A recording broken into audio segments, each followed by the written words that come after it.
I love that music. And welcome back to another episode of Microdac 4K Ponderable Moments. Here we go.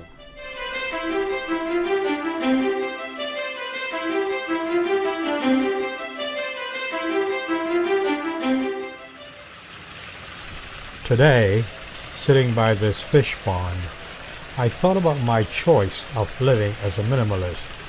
I have no regrets. I purchase items based on need and function. Recently, I visited the recycling store, commonly called a thrift store, and purchased a beautiful fall jacket for $3.99. These recycling stores serve a very real need, and they serve my needs. I once visited a man who lived in a mansion. I was there to pick up a PC for an organization. The man is a stockbroker. He showed me around his home, his beautiful home. His backyard meditation center was well manicured and beautiful. The piano room was amazing with the finest acoustics imaginable. And speaking about his meditation center, he had these wind sculptures that, when the wind blows, will produce some of the most beautiful harmonics you can imagine. It was truly a meditation center.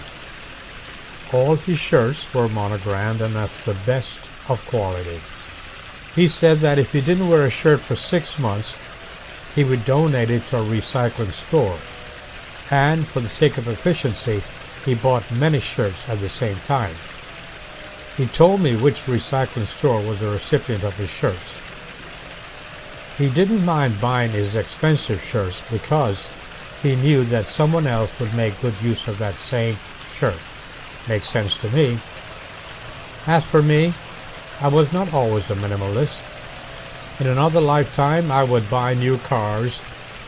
Since then, I've become wiser and only buy recycled cars of the brands that I trust, like Honda and Toyota. There's one American brand that I will never, ever buy again under any circumstances. You know, fool me once, etc., etc. You know what I mean? Since I've adopted this lifestyle, I have met and have become friends with some of the finest people in the world. And I mean real friends, not hanger-ons.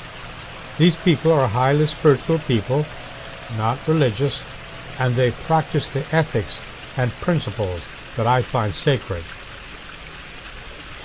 One lady told me that my honesty is refreshing and that since I ask nothing of her, she feels safe with me. Another lady takes me out to lunch often, and I love going out to lunch with her. She loves salmon and lobster. She owns a company, and she's now downsizing her company because she wants to do more with her life. Friends come over, and we share fruit, wine, and excellent conversations.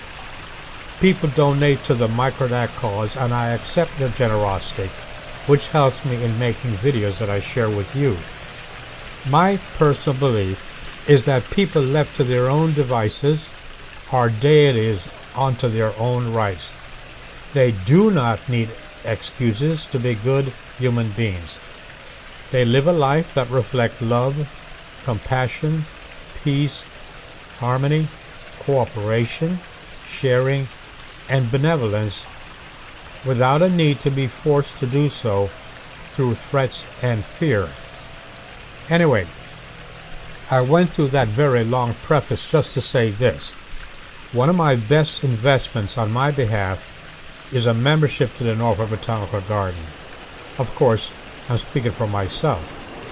And these are the reasons. Number one, I meet the very best human beings of the garden, and it figures. They appreciate nature, they're educated, and they're secular in their views of the world. You're not easily fooled by false prophets and silly dogma. They're well grounded and shielded with science, facts, reason, and common sense. And their appreciation and passion for life is contagious. What can I say? I love coming to this place.